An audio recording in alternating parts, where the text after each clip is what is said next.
Long ago, in a vast land, there was a kingdom ruled by King Dodon, a king who was once renowned for his bravery in battle. He conquered many lands, and everyone feared him. Every kingdom he conquered not only lost its territory, but also its heirlooms, artifacts, and treasures that have been symbols of their power for centuries. All of these are now stored in King Dodon's treasure room. Although he was called brave, King Dodon actually ruled with an iron fist. He fought not for his people, but to expand his power. He enjoyed victory, spoils of war, and the luxury of his palace more than the peace of his people. The time passed. The king's hair turned white.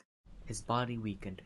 He no longer wished to fight. He wanted peace. But, in actuality, Dodon didn't want peace.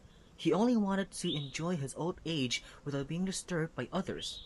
For him, a king should live comfortably. But the neighboring rulers did not forget the past. Now, they were the ones attacking Dodon from all directions. King Dodon could not sleep, could not eat, and his life felt very heavy. Dodon felt the fear that he had once spread to other countries, but he did not admit his mistakes.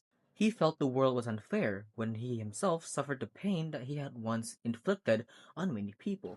Amidst the chaos, his right-hand man and trusted commander brought news. He reported that the situation was getting worse, with the borders under attack, the army in disarray, and the country unprepared for a new war. Among his reports, he mentioned a strange story about a mysterious fortune teller who was known to be able to provide protection in a way that no one had ever been able to defeat. The commander, though hesitant, advised the king to summon the fortune teller as a last resort. It was a suggestion he would never have made if the kingdom had not been on the brink of destruction. Finally, in desperation, the king summoned the fortune teller, and soon after, a fortune teller came before the king. He brought a golden rooster, shining like the morning sun. The fortune teller said that this rooster would protect the kingdom.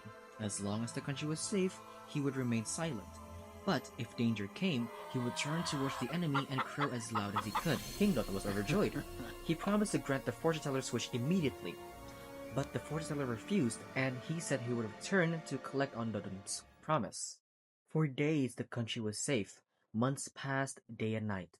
The rooster remained silent. The people lived in peace. Finally, the king could rest again, eat in peace, and enjoy the life without the fear of disturbance. Until one morning, the golden rooster suddenly crowed loudly. Its tail spun towards the direction of danger. The city fell to panic, and the king immediately sent troops, led by his eldest son, towards the danger. They left the kingdom accompanied by royal soldiers. 8 days passed with no news.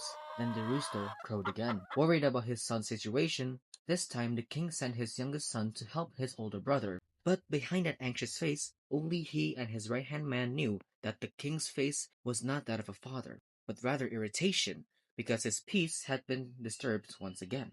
The rooster fell silent again, but once more there was no news.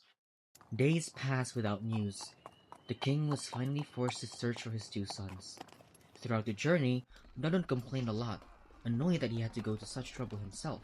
The king and his troops traveled from dawn to dusk, but still found no trace of his sons, until finally they reached the battlefield. There stood a beautiful silk tent. Around it lay the king's lifeless troops, and in the center, the two princes of Dodon, stabbed by each other's swords. King Dodon's heart was shattered. He wept, calling out to his sons, but it was all too late.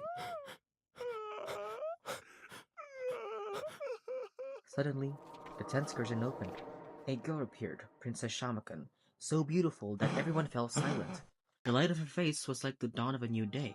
King Dodon was mesmerized. The sadness that had weighed heavily on him suddenly faded. Instantly, he let go of his son's body, and he smiled broadly. The princess took the king's hand and led him into a tent. He felt this was a victory, as if the universe itself was giving him a gift. He followed the princess into the tent, not even looking back, leaving the bodies of his two sons behind.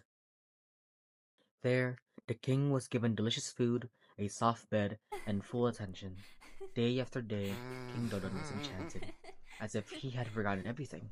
King returned to his city with the princess. The people welcomed them with curiosity, rumors of the princess's beauty having spread ahead of them. Among the crowd appeared the fortune teller who had once given the golden chicken. The fortune teller demanded the fulfillment of an old promise. Now that he had a desire, he asked for one thing: the princess. King Dodon was shocked. He refused and became angry. He offered gold, titles, half of his kingdom, anything as long as it wasn't the princess.